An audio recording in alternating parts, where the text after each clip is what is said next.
e a antiga atração pelo jogo impele-o a voltar aos antros de vícios que durante algum tempo foram esquecidos. E noites se sucedem, com ele à mesa da roleta e das cartas, perdendo quantias vultosas. Na manhã seguinte, deixava de comparecer ao horário exato das suas funções, na fábrica, alterando o bom andamento dos serviços a seu cargo. Dores de cabeça violentas torturavam-no, alterando-lhe a saúde. Estado inquietante, de depressão ou excitação, sobrevém, dificultando-lhe as ações cotidianas. No decorrer de alguns meses, nada mais possuindo de seu, para jogar, porque perdia sempre, sem jamais recuperar o que ia perdendo, entrou a desviar, para o jogo, quantias confiadas à sua guarda, como caixa que era da importante firma. Por sua vez, a vida de Alcina, desde o berço, destacara-se do normal pela enfermidade. Não desfrutara, jamais, boa saúde. Irritava-se por todos os motivos. Sombria, odiosa, rodeada de complexos, reconhecendo-se desagradável a todos, retraía-se de tudo e de todos, conservando-se no interior da casa, sem jamais dignar-se a um passeio ou a uma visita, negando-se mesmo a cumprimentar os amigos da casa que porventura visitassem a família. Vivia apavorada, temendo as sombras, incapaz de penetrar sozinha qualquer compartimento da casa, asseverando que vultos tenebrosos lhe apareciam na escuridão, brandindo chicotes e oferecendo-lhe copazes de veneno a tomar. Ataques sobrevinham frequentemente, durante os quais se sentia devorada pelo fogo e chicoteada por verdugos, que gargalhavam ante seus padecimentos. Após tais crises, adoecia. E os médicos chamados a assisti-la diagnosticavam as mais disparatadas enfermidades, tais como histeria, anemia profunda, alucinação por debilidade do sistema nervoso e até verminose infecção hepática e renal, quando em verdade o mal era psíquico e repousava numa tremenda obsessão, incurável pelos processos psíquicos, mas que poderia ser grandemente atenuada pelos mesmos processos e que, acima de tudo, lhe evitariam o suicídio. Os dias, pois, assim se sucediam, sem alterações para Leonel e sua filha. Este tornou-se neurastênico, irritadiço. Não falava amigos, não mais cumprimentava os próprios companheiros de trabalho. E a todos os instantes, com a mente assoberbada de preocupações, segredava-lhe a intuição das trevas, na sugestão de perseguidores implacáveis: retira, retira outras importâncias. Hás de recuperar tudo. A sorte hoje será tua. Recuperarás tudo e reporás na caixa o que foi tomado de empréstimo. Cada um tem o seu dia. Hoje é o teu grande dia, para obteres fortuna e recompensas felizes ao muito que tens sofrido. No entanto, perdia, ainda e sempre, porque o perseguidor o acompanhava à mesa das cartas para não deixá-lo ganhar, o que o obrigava a excepcionais habilidades profissionais, para encobrir a própria falta aos diretores da firma, através da escrita que, como principal guarda-livros, fazia. E longas horas de meditações e mutabilidade expressiva sobrevinham, para a inquietação de toda a família. Até que, finalmente, chegou o dia em que tudo se esclareceu, tal como desejara o obsessor, não vendo Leonel outro alvitre para a desgraçada situação a não ser a prisão ou o suicídio. As importâncias de que lentamente se apossara montavam em cerca de 200 contos de réis, valor da época, soma que, então, representava apreciável. 23 fortuna, impossível a um funcionário das suas condições obter para saldar uma dívida.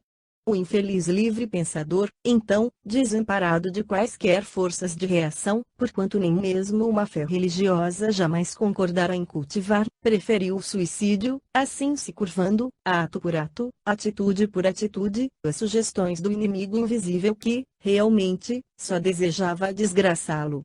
Silenciaremos, porém, sobre os detalhes dolorosos desse imenso drama, rico em testemunhos da atuação obsessora sobre um médium passivo que se ignorava, a fim de a este não identificar, faltando com a devida caridade ante suas imensas desgraças. No entanto, uma vez tombado para sempre o próprio corpo carnal, o que Leonel encontrara como espírito fora o prosseguimento da própria vida que tentara destruir para evitar a desonra, assim os mesmos dissabores, angústias e preocupações, agravados por uma hipersensibilidade torturante, como pelas penosas impressões físico-materiais oriundas da violência do choque traumático derivado da morte prematura. Ora, compreendendo que, à frente de tão deplorável estado, nenhum outro concurso seria tão eficiente para socorrer o atribulado suicida como daquela que fora a sua genitora, o meu assistente dela se valeu para a retirada do mesmo do local sinistrado, certo de que o infeliz infrator a ela se confiaria de boamente, sem levantar suspeita de cumplicidade com a polícia, como suporia de qualquer outra individualidade que se apresentasse no intuito de ajudá-lo a se afastar dali. Efetivamente, a ele se chegou, desenvolta e diligente, aquela que, na terra, o embalara no seio como uma endevotada, e, com autoridade, exclamou, como a não permitir réplica: acompanha-me, Leonel. Basta de desatinos. Venho buscar-te. Vais seguir comigo. Estás enfermo e precisas tratar-te. Trago-te um médico. Ei-lo. Confia nele. Nada desagradável sucederá. Vamos. Confiante e submisso e como aturdido por um estranho pesadelo que principiava a se desvanecer, o suicida estancou o pranto, qual menino que se cala ouvindo o balbucio materno dentro das inquietações da noite. Assim apresentado, Roberto amparou-o bondosamente, compreendendo o vacilante e atordoado, enquanto Alcina, ainda amodorrada, como em estado de coma, igualmente se sentiu transportada, como presa de pesadelo indecifrável.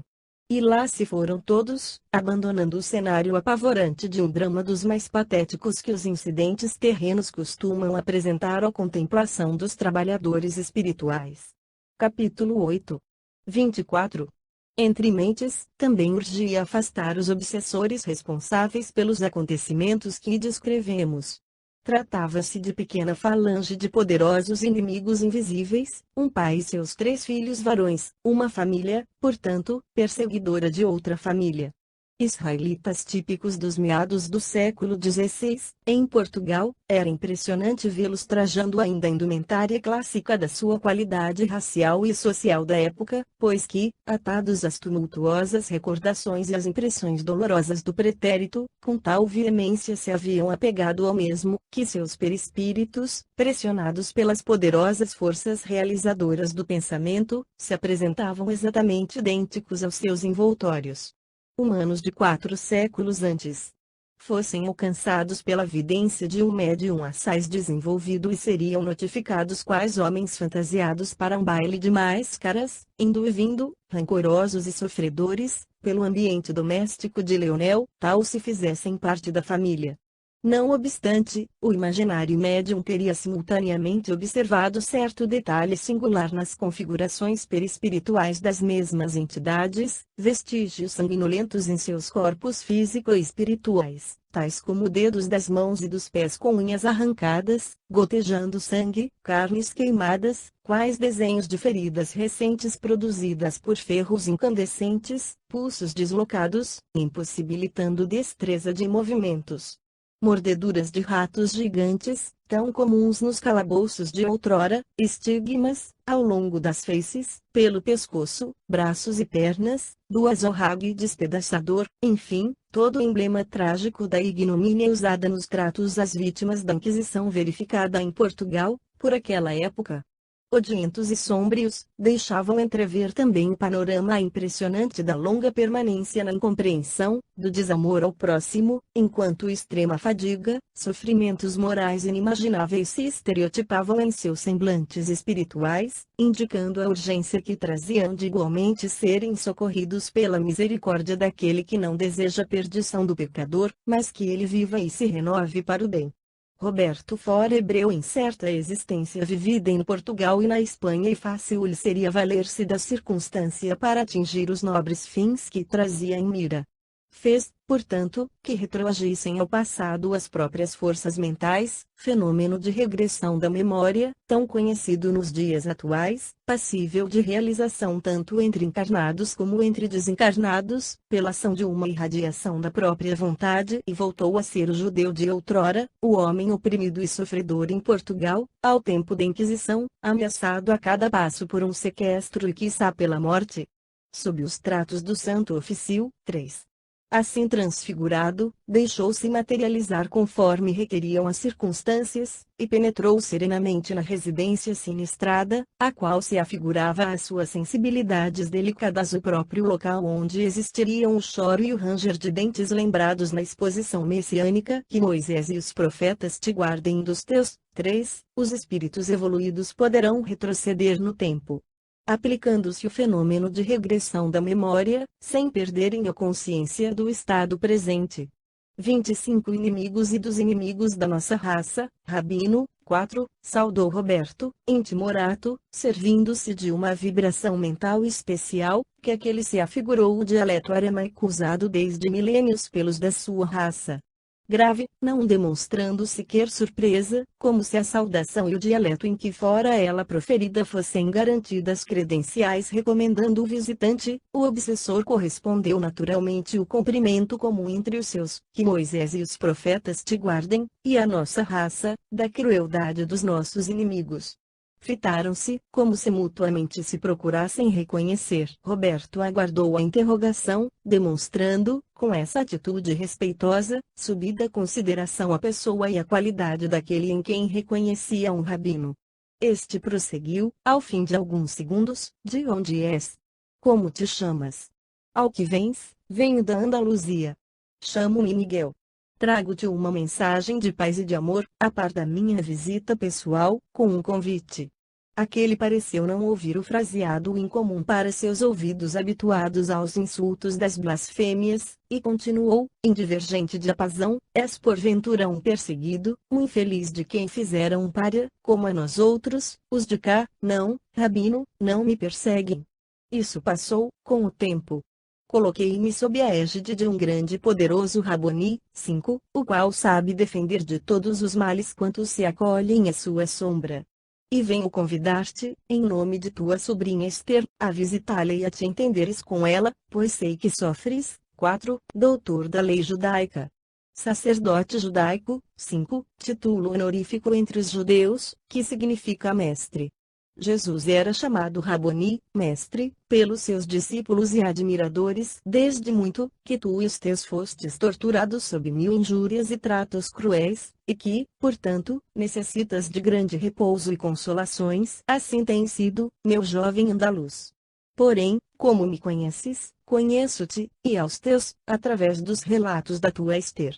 Ela mandou-me a ti. A esse nome, 2 vezes proferido durante alguns instantes, o velho rabino impressionou-se, sentindo que das profundezas da sua alma estremecimentos singulares se levantavam, dulcificando-lhe o ser. Um jovem hebreu, acompanhado de mais 2 outros, ambos adolescentes, aproximou-se, vivamente interessado. Tomando a palavra, perquiriu, arrogante, revelando índole belicosa: e onde se encontra Esther? É a minha prometida. Desapareceu para sempre. Os miseráveis raptaram-na, esconderam-na, após torturá-la e vilipendiá-la em nossa presença. As interrogações se acumularam, aflitas, magoadas, atestando inquietações dolorosas. Meu jovem assistente, no entanto, retorquiu, sereno e convincente: de fonte autorizada eu vos informo que se acha bem próximo o momento em que haveis de revê-la para nunca mais vos apartardes dela. Todavia, depende de vós a obtenção de tão grandiosa felicidade. Rogo-te, Rabino, atenderes ao chamamento de Esther, indo visitá-la onde te espera, e ao meu convite, para travares conhecimento com o Raboni que me protege e que igualmente a ti estará pronto a amparar. O velho israelita, com um ricto de enfado e com um estremecimento singular, qual vibração odiosa inédita para o meu delicado assistente, que jamais odiara alguém, redarguiu: para dizer-te a verdade, jovem patrício, fui perseguido, sim, porém, hoje já não o sou.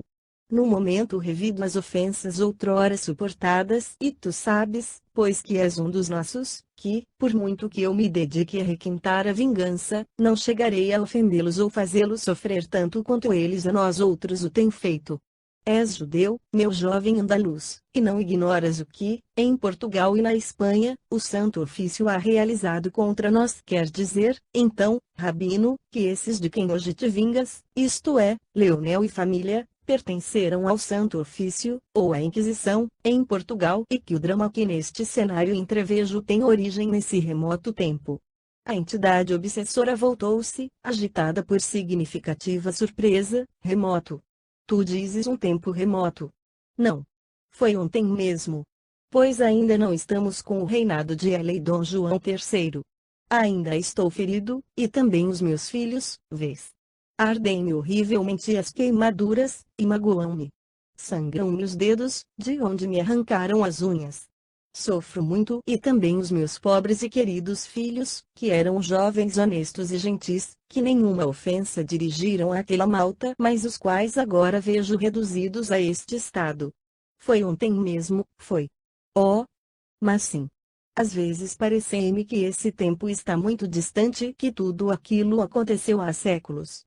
Mas tal impressão de longevidade se dá porque tenho estado encarcerado muitas vezes e nas sombras de uma masmorra o tempo se afigura mais longo, não é verdade? E sinto-me cansado, muito fatigado.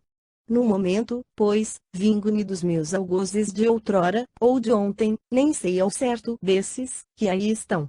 São esses miseráveis e depravados, que vês por aí a chorarem hipocritamente, clamando por Deus, a quem nunca honraram e em quem não creem como se fossem dignos de pronunciar tal nome.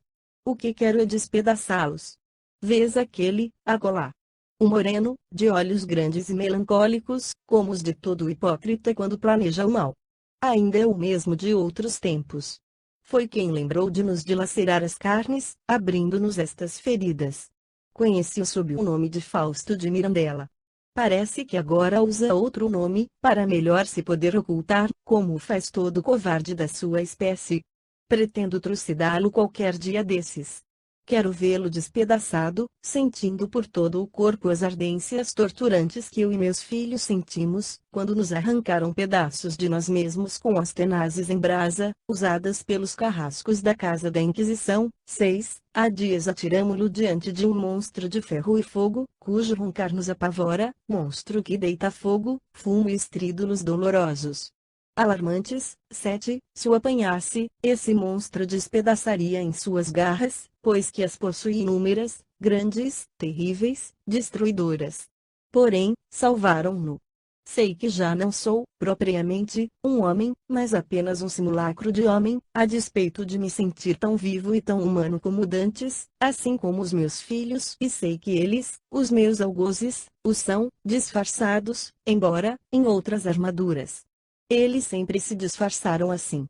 Noutros tempos vestiam-se de amplas túnicas negras, com capuz e máscara, para não serem reconhecidos pelas vítimas e também temendo. 6. Edifício sede do terrível tribunal, em Lisboa, onde as maiores 27 crueldades eram praticadas nas pessoas dos condenados pelo mesmo tribunal. 7. Trem de ferro. Um indivíduo que desencarnasse no século XVI e cujo espírito se mantivesse em atraso, imerso nas obscuridades da própria treva mental, poderia, com efeito, desconhecê-lo, descrevendo, no século XX, segundo as possibilidades da cultura do século em que vivera. No Apocalipse, São João, em espírito, vendo o panorama da atualidade, que 2000 anos separavam da época em que se dava a visão, descreve os atuais aviões como grandes gafanhotos de ferro com caras de homem, fazendo um barulho ensurdecedor. Será, pois, a mesma situação? Represálias. 8. Não importa. São os mesmos de ainda ontem, e, por isso, vingou-me, pois este litígio desencadeou-se desde nossa arbitrária prisão, em Lisboa. A lei me dá direito do ricochete. Dize a minha Esther que venha cá, antes, ver-nos. Sentimos inconsoláveis saudades dela, mortificantes preocupações a seu respeito nos desorientam. Procuramo-la por toda a parte onde nos pareceu possível encontrá-la. Por que nos abandonou assim? Ou tem-na presa? Sim, os miseráveis desonraram-na e encarceraram-na. Que venha ver-nos. Dize-lhe que está vingada. Frei Hildebrando foi por nós trucidado. Foi ele o seu maior algoz, sabes? Se és andaluz, deves conhecê-lo. Quem o não conhece em Espanha? Trata-se de história dolorosa. Não poderei abandonar este posto para ir vê-la. Vigio-os, aos miseráveis inquisidores. Acho-me em vésperas de colher mais dois em minhas redes, para tirá-los ao báratro dos réprobos. Tu conheces o báratro dos réprobos. Mergulho-me nele por algumas vezes, a buscar inspiração para o meu ódio e as minhas vinganças.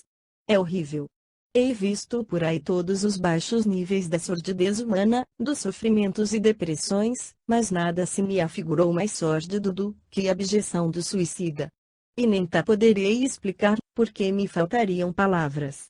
Os esgares que ele apresenta nas convulsões traumáticas, suas revoltas, suas blasfêmias de demônio enlouquecido, sua pavorosa confusão, eternamente envolvido em ânsias e sombras de pesadelo, suas diabólicas alucinações e seus furores e raivas são inconcebíveis por um raciocínio normal. 8. Os inquisidores vestiam-se, com efeito, ao presidirem os tormentos dos condenados, com longos hábitos negros e usavam um capuz em feitio de cone, que enfiavam pela cabeça até ao pescoço, os quais tinham orifícios para os olhos, nariz e boca, transformando-se, assim, em máscaras impressionantes. O aspecto que apresentavam era, então, sinistro. Muitos espíritos endurecidos, de preferência os obsessores muito odiosos, tomam esse aspecto, o que os torna verdadeiramente hediondos, e todo o monstruoso cortejo dos seus males agrada-me para aplicar em meus algozes, os algozes de meus filhos e de minha Ester. Torná-los, a todos, suicidas. Eis o meu anelo supremo. Oh, que alegria para o meu coração, que se rebelou para sempre! Já atirei dois deles, Frei Hildebrando e o miserável João José, que agora andou disfarçado em mulher. Assim fazem os traidores covardes, disfarçam-se em sexo diferente, pretendendo não serem jamais reconhecidos. Puro engano. Nada há que os encubra às nossas vistas. E a João José reconhecemos, particularmente, pelo coxiarda. 28 perna esquerda, que agora não pôde ocultar a ondeia arma com que despedaçou a cabeça, Frei Hildebrando. Confesso-te, amigo andaluz, que ajudei a acionar a mulazinha mágica. Mas ao outro, ao traidor João José, a quem é que chamam Alcina, Alcina, a esse ofereci um tóxico violento, veneno. Veneno. Morte que se dá aos traidores como se fazia nos tempos de sua santidade, Alexandre VI, 9, mas Hildebrando, agora, percebe-me, só agora, e se horroriza. Esconde-se debaixo das camas, tal como eu e meus filhos, quando os beleguins do Santo Ofício nos invadiram a casa. Mete-se adentro dos armários, das arcas, por trás das portas, sem coragem para enfrentar-nos, como outrora. É um covarde, afianço-te. Vou levá-lo, eu mesmo, ao báratro, onde estão os seus iguais. Estou decepcionado e não compreendo. Por que não foram os dois para o báratro, até agora? Frei Hildebrando está uma sombra do que foi, o cruel inquisidor. Mas não era só isso que eu desejara para ele. E João José desmaiou e se encontra em agonia desde que sorveu o tóxico de Alexandre VI, que lhe ofereci, isto é, aquela água tofana, a que estou ouvindo chamarem aqui. 9. Rodrigo Borgia, pai de César e de Francisco Borgia e da célebre Lucrécia, papa sob o nome de Alexandre VI. Arsênico. Estou desesperado. Por que não foram para o báratro? Hei de arrastá-los até lá. Se me ausentar daqui, algo desagradável sucederá. Meus filhos são inexperientes, sem mim não saberiam agir. Dize a minha Ester que venha cá. Calou-se, exausto, como sucumbido por ansiedade depressora. Roberto, que ouvia em muito prudente silêncio, chamou a ser serenidade possível no caso, para responder com inteligência: creio muito justas as tuas ponderações, Rabino, e concordo contigo, a lei de Moisés prescreve, com efeito, a retribuição das ofensas contra nós praticadas pelos nossos inimigos. Muito a teu pesar, porém, declaro-te que Ester não deseja medir-se com estes réprobos. Esqueceu-os completamente, porque é feliz. Não está prisioneira, nada sofre. Todavia, não virá. Se queres vê-la e falar-lhe, terás de buscá-la onde se encontra. E aproveitarás a oportunidade para te entenderes com o Rabuni de que venho falando, do qual ela discípula. Tu mais e mais me aguças as preocupações e a curiosidade. Mas estou indeciso.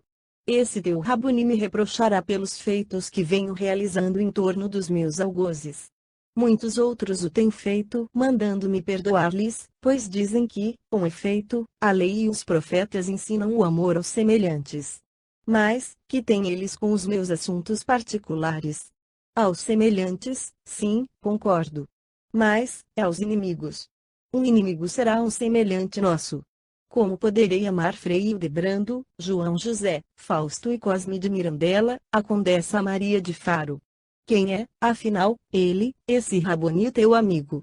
Sem desejar valer-se de uma inverdade, mesmo quando ela poderia passar como beneficente, mas também não podendo expor a verdade em toda a sua clareza, revelando a pessoa de Jesus Cristo, que era a quem se referia, respondeu com segurança: o meu assistente é um dos nossos. Como tu, como eu, como teus filhos, foi igualmente perseguido, vilipendiado, supliciado pela casta sacerdotal. Não, ele não te deteria nas ações que preferires praticar, pois concede-nos liberdade de ação. Deseja, sim, que renunciemos ao mal por amor à virtude, mas quer que o façamos por 29 nossa livre e espontânea vontade, sem quaisquer coações. Vem, sem temor. E a fim de que nenhuma normalidade advenha, contrariando-te, deixaremos aqui alguns amigos, uns milicianos árabes de ronda a esta casa. São também teus amigos, desejam ser úteis a ti aos teus filhos. O chefe dos ofensores aqueceu, talvez premido por uma vontade superior interessada em conceder-lhe ensejos para a emenda de princípios, e certamente vencido pelo desejo de rever Esther, sua sobrinha, igualmente supliciada e morta pelo tribunal da Inquisição, a qual, no entanto, jamais pudera reencontrar, desde 4 séculos, uma vez que ela soubera, desde muito, acolher-se sob a inspiração do bem e do amor, perdoando aqueles que a haviam torturado no passado, e, portanto, afinando-se com a luz. Capítulo 9. 30. Seguindo ordens recebidas, o operoso e paciente Roberto transportou o velho rabino para a localidade onde existia o núcleo espírita sob cuja responsabilidade o trabalho de esclarecimento se faria. Para o obsessor judaico a caminhada afora normal, afigurando-se que marchava a pé, pelas ruas de Lisboa, as mesmas que, 4 séculos antes, perlustrava diariamente, e cujas imagens e panoramas se haviam decalcado em suas forças mentais, tornando reais, para si mesmo, as figurações que não mais existiam senão nas repercussões vibratórias das suas recordações concretizadas. De outro modo, o antigo israelita não procurava inteirar-se da época social em que se encontravam os homens, continuando, assim, a existência absorvido pelas próprias preocupações da etapa que vivera na terra, ou se a localidade onde agora viviam os seus antigos desafetos seria ou não seria Lisboa. O que nele se acentuava, pois, era o retardamento do progresso pessoal, a personalidade amodorrada pelo ódio sombrio e tradicional, a mente e a vontade escravizadas a uma ideia inferior, incapacitando, portanto, para as funções da evolução normal. Os 4 séculos decorridos do dia em que se vira aprisionado pelas autoridades do chamado Santo Ofício, de Lisboa, com toda a sua família, até os dias atuais, afiguravam-se-lhe período normal de alguns anos. Ele perdera, aliás, a noção do tempo, como alguém que, vendo-se atirado a um calabouço durante longo período, sofre a impressão atordoante da longevidade em que se perdeu mentalmente, não podendo distinguir, portanto, as datas, não mais podendo contá-las, sequer se apercebendo, do fundo do seu abismo de impossibilidades, se para além das muralhas que o detêm é dia ou permanecem trevas eternas, idênticas às do cárcere em que se amesquinha. Em verdade, nem esse pobre sofredor e tão poucos filhos queriam distinguir em derredor senão as personalidades pelas quais se interessavam ou o que com elas se relacionasse. Os demais acontecimentos e personagens, localidades, progresso material terreno, etc., passariam despercebidos às suas percepções ou a eles não prestavam verdadeira atenção, como se os sentimentos inferiores, fornecedores das pesadas irradiações que os envolviam, tecessem estranho nevoeiro em torno das suas expansões inteligentes, anulando-as para qualquer pendor que não a sua ideia fixa de ódio e vingança. Assim sendo, não perceberam que se transferiram de Portugal para o Brasil, atraídos pelas correntes afins existentes entre eles próprios e aqueles a que odiavam, como não perceberam que do sul do Brasil eram transportados para um recanto do estado de Minas Gerais, em alguns minutos, tempo assaz longo para um espírito em condições de progresso normal locomover-se, mas muito rápido, em verdade, para uma entidade inferiorizada transportar-se. Tão rápido que, tal sucede com o movimento da terra e os homens, seus habitantes, ele nada distinguiu, supondo-se antes a caminho de local desconhecido, em Lisboa, ao lado de um mensageiro da sua ester. O certo era que o meu caro assistente, valendo-se das possibilidades das forças naturais do mundo espiritual, transportara o obsessor através do espaço, valendo-se da volitação e fê-lo entrar no posto mediúnico de onde partira a ordem para detê-lo de qualquer forma. Gentilmente recebido por dedicados trabalhadores espirituais do centro em apreço, convenceu-se de que se encontrava num gabinete reservado de alguma sinagoga israelita, pois não esqueçamos de que Roberto lhe sugerira que o levaria a 31 conhecer certo mestre judeu famoso, e sentiu-se esperançado, dilatando-se-lhe o peito num hausto de reconfortante expectativa. Acomodou-se em confortável poltrona, que lhe indicaram, e, pensando em Esther, murmurou, disseram encontrar-se ela sob tutela de um grande e generoso Raboni, um dos nossos.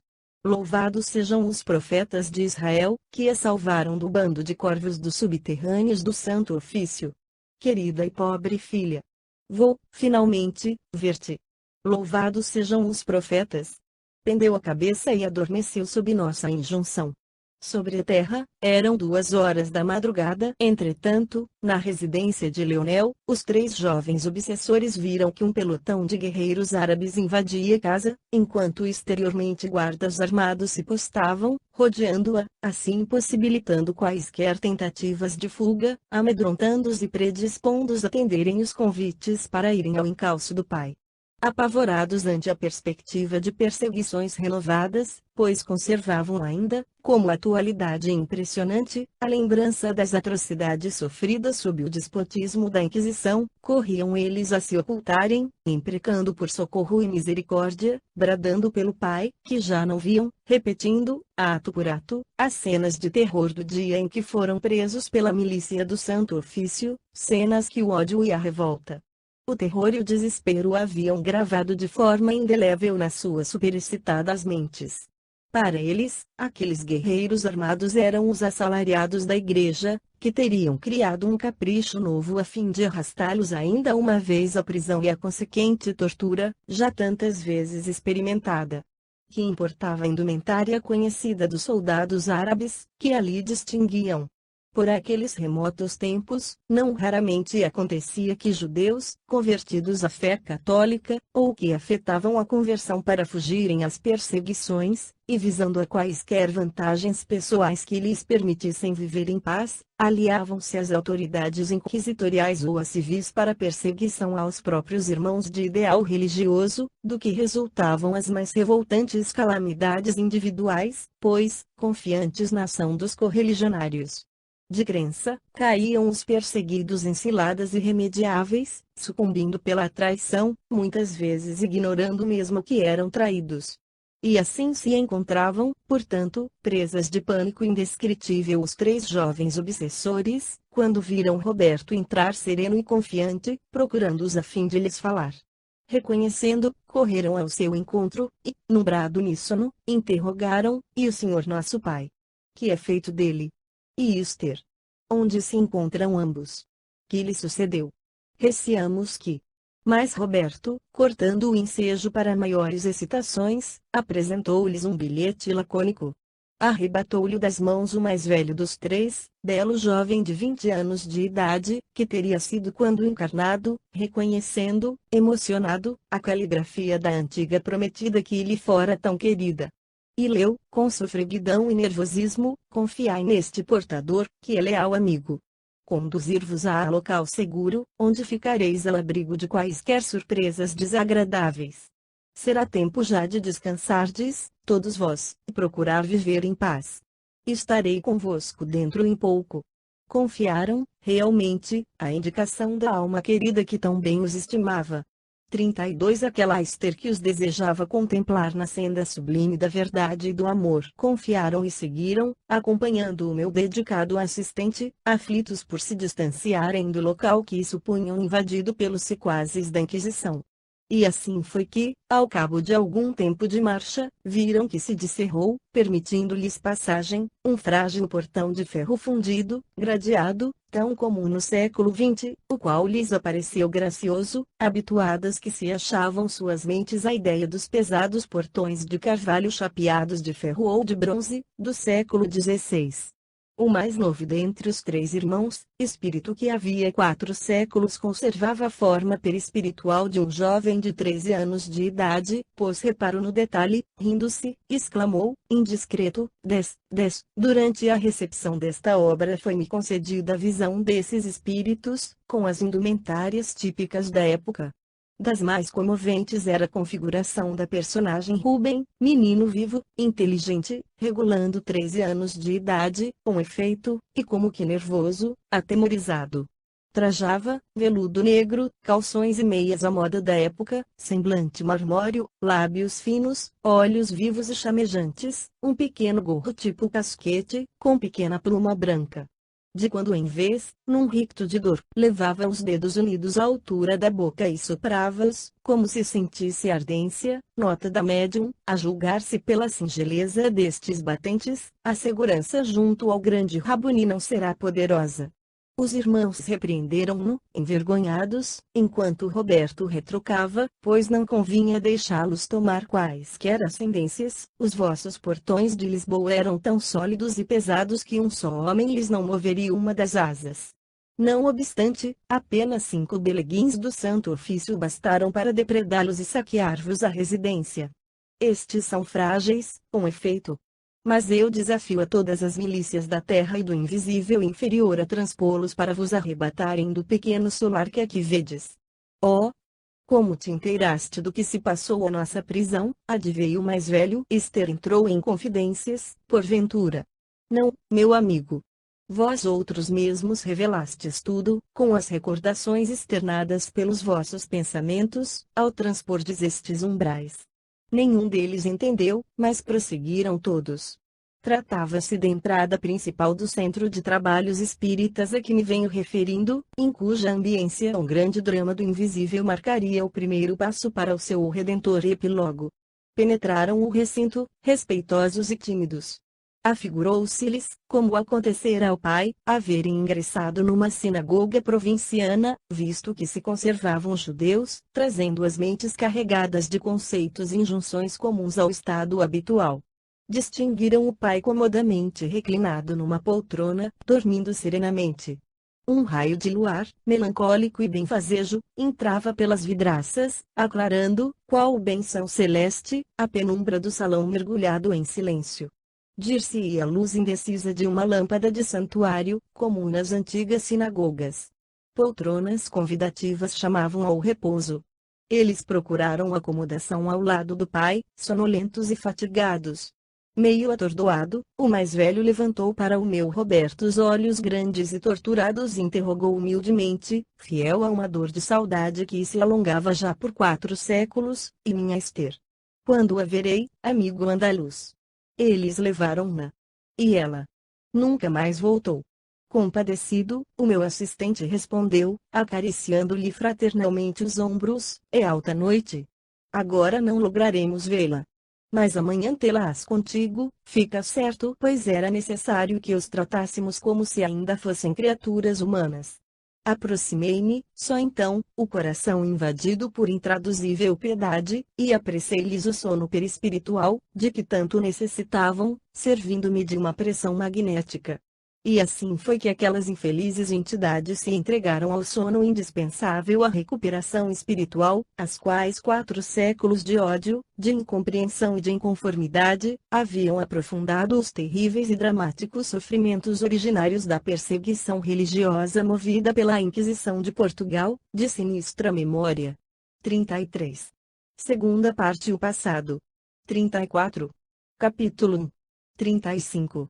Cumpriria cientificar-me do passado espiritual das personagens implicadas no drama que se apresentava complexo e muito grave, a fim de me habilitar para uma favorável solução do mesmo.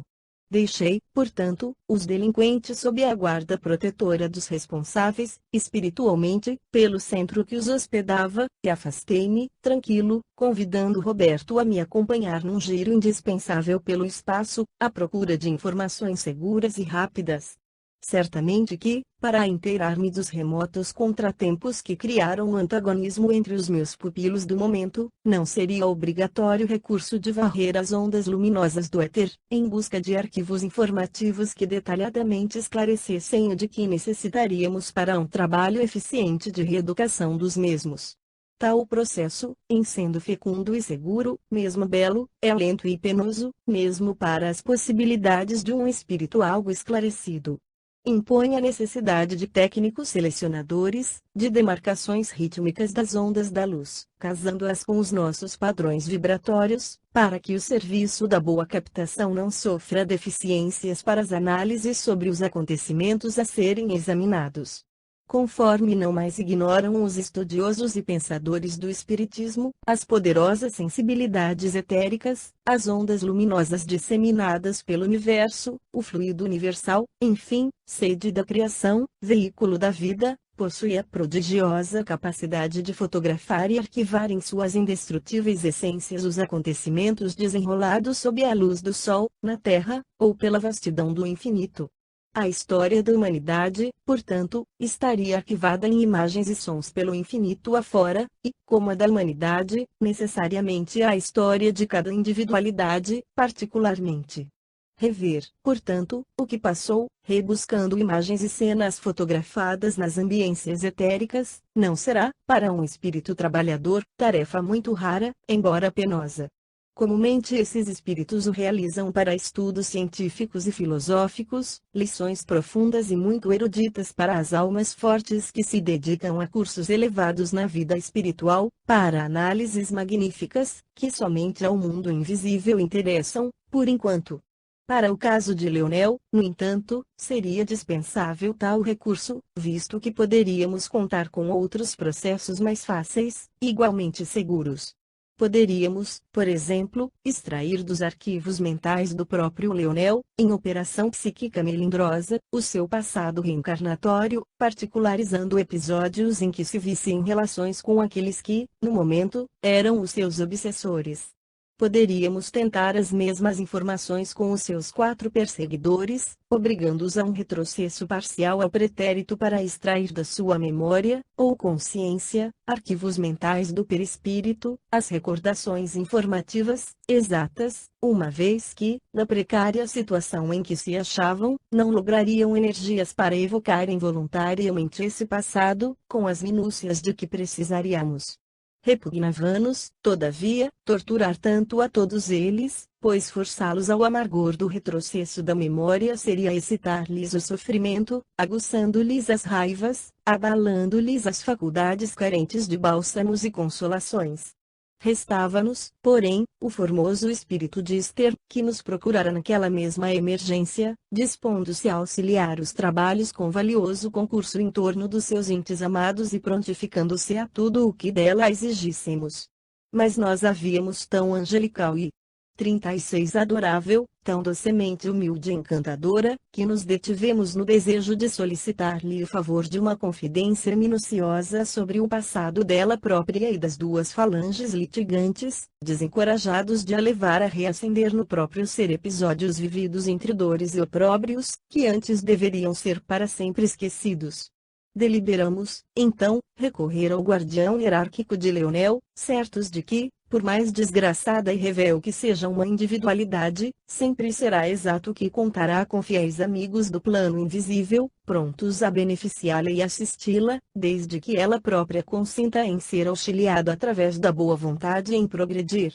Prontificou-se ao relatório solicitado venerando o mentor espiritual e, bondosamente, qual o emérito professor na cátedra elucidativa, foi dizendo, como em prelúdio às narrações que viriam a seguir: o nosso querido Leonel necessitava, meus amigos, realmente, da amarga lição que, finalmente, a lei das causas e dos efeitos o levou a experimentar. Desde tempo remoto até a atualidade, ele se vem inspirando em diretrizes corrompidas, arraigado a paixões inferiores, sem boa vontade para a emenda em princípios regeneradores, apesar dos vossos esforços para conduzi-lo à marcha legítima para o bem, o orgulho incorrigível, os instintos inferiores, a indiferença pelo respeito a Deus e às leis da vida e da morte, a permanência intransigente nas ínfimas camadas da moral. As consequências sempre desastrosas daí decorrentes, bradavam por um corretivo mais enérgico, uma punição que, levando-o à dor legítima, dispusesse suas faculdades a atitudes mais sóbrias, permitindo-lhe raciocínios a bem de si mesmo. Variados ensejos para o progresso nós lhe os vimos concedendo dentro de período milenar. Há menosprezado tudo, conservando-se fiel ao antagonismo com a luz. Vezes várias fizemo-lo reencarnar em ambientes honestos, no seio dos quais lições e exemplos educativos jamais escassearam. A tudo repudiou, desgostando pais, ferindo irmãos, atraiçoando amigos, negando-se ao dever, reincidindo em faltas graves, afastando-se de Deus. Fixado, assim, num círculo que se tornava vicioso, urgia algo em seu socorro através de um corretivo que para sempre lhe sacudisse as forças psíquicas para novos rumos. Qual o corretivo, porém, a aplicar? Que punição bastante justa, castigo assaz sábio para, corrigindo, não reverter em impiedade por parte da lei que os permitisse. De fácil solução seria o problema, aplicado tantas vezes entre os endurecidos no mal, pela mesma lei, deixá-lo inteiramente entregue ao seu livre-arbítrio. Afastarmo-nos dos seus caminhos, não mais o aconselhando durante o sono corporal e tampouco tecendo em torno dos seus passos barreiras que anulassem os múltiplos malefícios com que teimava embarricar a própria evolução moral e espiritual. Deixarmos de interferir nas reencarnações, abandonando a própria responsabilidade, sem nossas inspirações e assistência, a fim de que sentindo, finalmente, a solidão interior envolver o seu espírito, ele se humilhasse perante si mesmo e procurasse reencontrar-nos, com boa vontade para a emenda e a conquista do progresso, impulsionado pelos aguilhões da dor. Foi o que fizemos nesses 4 séculos, quando suas desordenadas expansões exorbitaram dos direitos de cada um dentro das sociedades terrenas. Sim, desde há 4 séculos, quando, reencarnado à sombra da cruz do enviado de Deus, depois de prometer, no espaço, labores benévolos a favor da doutrina e da Igreja que desejou servir, do poder que ambas exercem sobre os homens. 37 abusou, aviltando-as com os crimes que praticou, tendo-as por desculpa e delas se servindo como arma irresistível na prática de abominações. Fez uma pausa o erudito mentor, que se diria antigo patriarca oriental, e continuou após, salmodiando vibrações dulcíssimas, só compreensíveis à mentalidade de um desencarnado, como ele: a história do meu pobre Leonel é como a de tantas outras ovelhas revéis do aprisco divino, o próprio drama encenado e vivido pela humanidade em litígio com as próprias paixões. Há períodos na existência de um homem, como de uma sociedade e um povo, em que seus erros tanto transvasam da órbita razoável num planeta de provas e expiações que o ricochete entra a puni-los incessantemente, com todo o cortejo das atrozes consequências criadas pelos próprios atos. É quando estão entregues a si mesmos, agindo inteiramente em liberdade, sem nossa intervenção em nenhum ato de suas vidas. Diante de tal punição, viverem entregues a si mesmos não resistirão por muito tempo aos convites da emenda. Seus excessos atrairão situações de tal forma anormais, desequilíbrios tão pungentes na marcha irrefreável das existências, que outro recurso não encontrarão, a fim de remediá-los, senão a submissão às equitativas leis da razão e da justiça, o que quer dizer que buscarão, voluntariamente, o caminho do dever, do qual jamais haviam cogitado. A história messiânica do filho pródigo não poderia ser melhor imaginada, para retratar a marcha da humanidade, do que o foi por nosso Mestre Jesus Nazareno.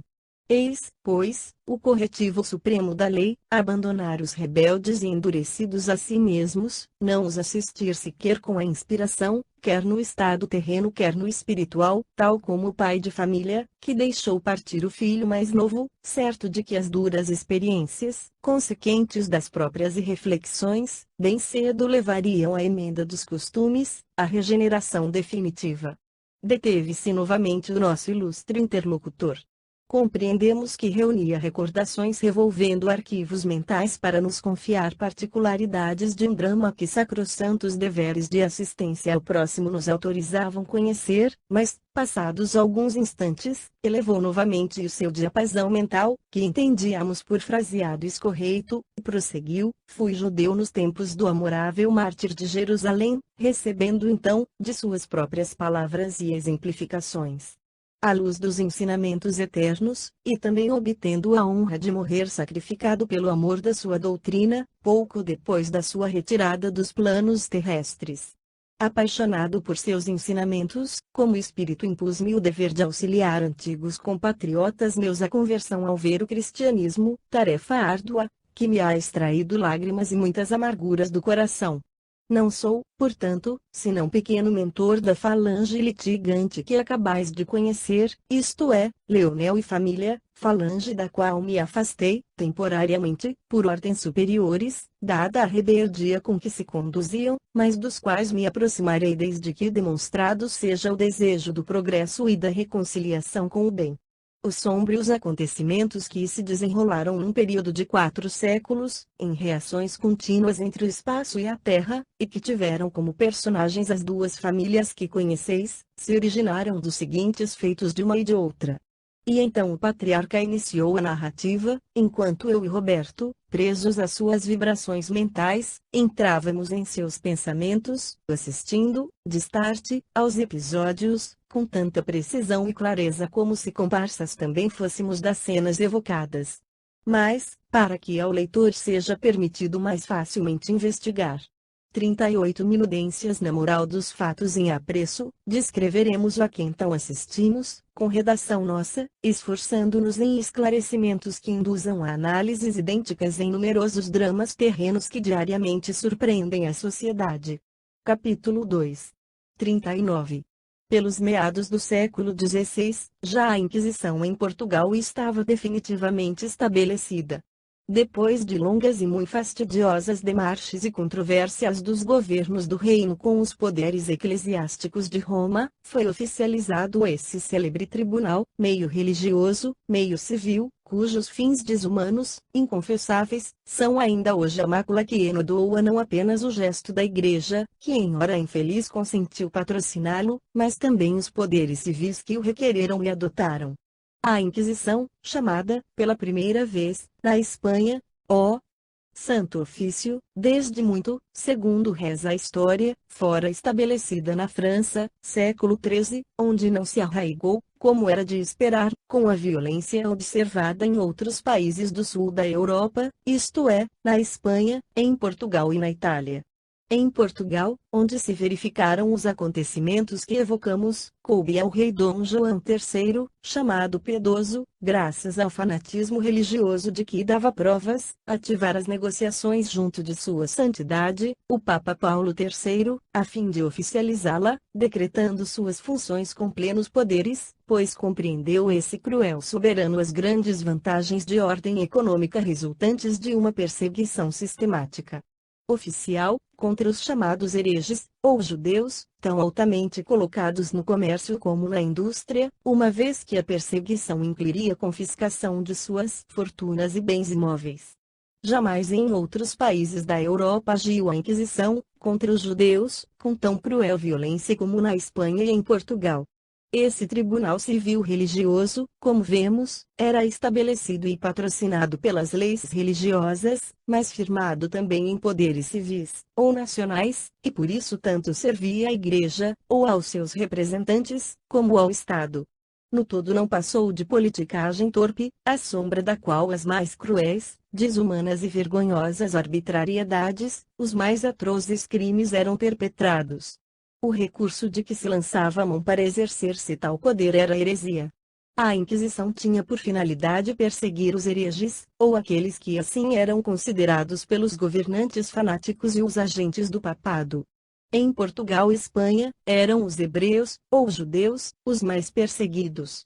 Mas é bem verdade que por toda a parte se perseguia por qualquer motivo e também sem motivo algum, por simples questões pessoais, levando-se o adversário às penalidades máximas do Santo Ofício sempre sob acusações de heresias ou de conspirações, permitindo-se, assim, livre curso às ambições, ao ódio, às vinganças, etc. 11. Pertencendo à classe mais aprimorada em haveres de toda e qualquer comunidade da Europa, mesmo acima de muitos vultos da nobreza, em matéria financeira, os judeus se viam perseguidos pelo Estado incessantemente, o qual lhes confiscava os bens para aumentar os cofres públicos, ampliar o conforto pessoal e fausto da realeza e incentivar este ou aquele empreendimento de benefício geral, ou público, muito embora tal dispositivo nem sempre constasse da lei oficializada.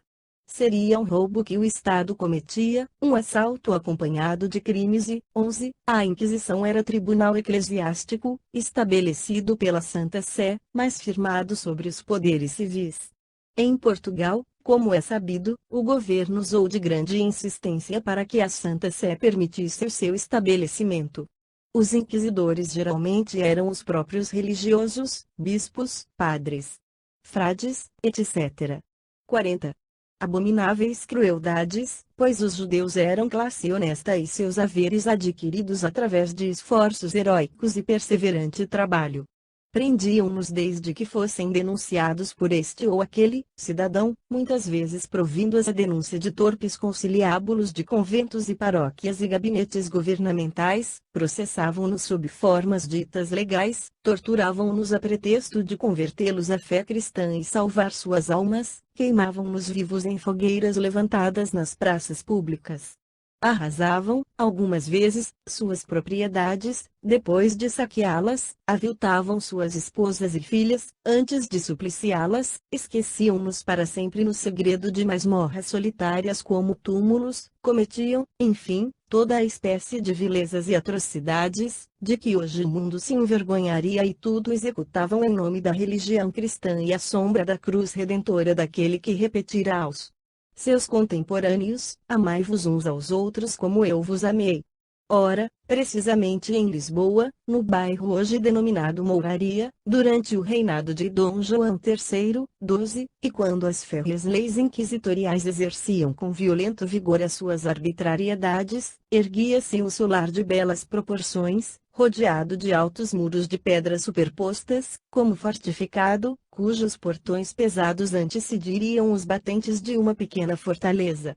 Tratava-se de agradável vivenda ornada de pitorescos jardins, que muita inveja causava a mais de um fidalgo ou luminar do clero que por ali se aventurasse em cavalgadas felizes nos dias de maior ociosidade, de fartos pomares, de aviário rico, bosquete de oliveiras e tamarindeiros frondosos e pitorescos, nascentes de água pura e cristalina, que à mansão emprestavam semelhanças patriarcais, recordando a lendária Judéia ou a singela Galileia, tão bem descritas nos Evangelhos do Senhor. 12. Dom João III reinou de 1521 a 1557. Ali residia o ex-rabino, nascido Timóteo Aboab, em Portugal, hebreu por tradição, assim chamado e conhecido por seus compatriotas e irmãos de crença israelita, mas a quem as leis do fanatismo religioso, encarnadas na personalidade cruel do rei Dom João III, durante uma das muitas perseguições verificadas contra os indefesos súditos de raça hebreia, obrigaram à conversão e ao batismo da fé católica romana sob o nome de Silvério Fontes Oliveira. O Silvério fora caprichosamente arrecadado do santo do dia do batismo, enquanto Fontes Oliveira escolhido fora pelo próprio batizando, sob a inspiração das preciosas fontes de água pura existentes em seus jardins e das oliveiras frondosas que lhe emprestavam sombras protetoras para a sesta. O novo cristão Silvério, ou ex-rabino Timóteo Aboab, era riquíssimo, como a maioria dos seus irmãos de raça, industrial e banqueiro, envolvendo-se em elevadas transações comerciais mesmo com o estrangeiro. A par disso, como doutor da lei israelita, que era, Possuía excelente cultura intelectual, falando alguns idiomas diversos do seu hebraico tradicional e vários dialetos orientais. Diziam dele que continuava exercendo o ministério da sua grei religiosa, mesmo depois da suposta conversão à Igreja de Roma, isto é, continuava como sacerdote judeu entre seus correligionários, em sinagogas clandestinas, mas muito bem frequentadas pelos adeptos de Moisés e dos profetas do reino de Israel. Fora ele casado com uma dama graciosa e muito formosa, espanhola de nascimento, mas descendente de 41 árabes legítimos, cujo nome seria Aramza. Desse consórcio felicíssimo 3 filhos varões haviam chegado ao mundo, para orgulho do respeitável rabino, cujo coração se dilatava tanto, contemplando a prole masculina, como se teria dilatado o coração do patriarca Jacó contemplando os seus 12 rebentos varonis, que se ramificaram nas 12 tribos vitoriosas e heróicas de Israel. 13. Seus nomes eram, em escala decrescente Joel, Saulo e Ruben. Na mansão da mouraria vivia ainda uma sobrinha de Timóteo, a formosa e meiga Esther, cujos pais haviam sucumbido sob os tratos da Inquisição, deixando-a órfã aos 6 anos de idade. Quando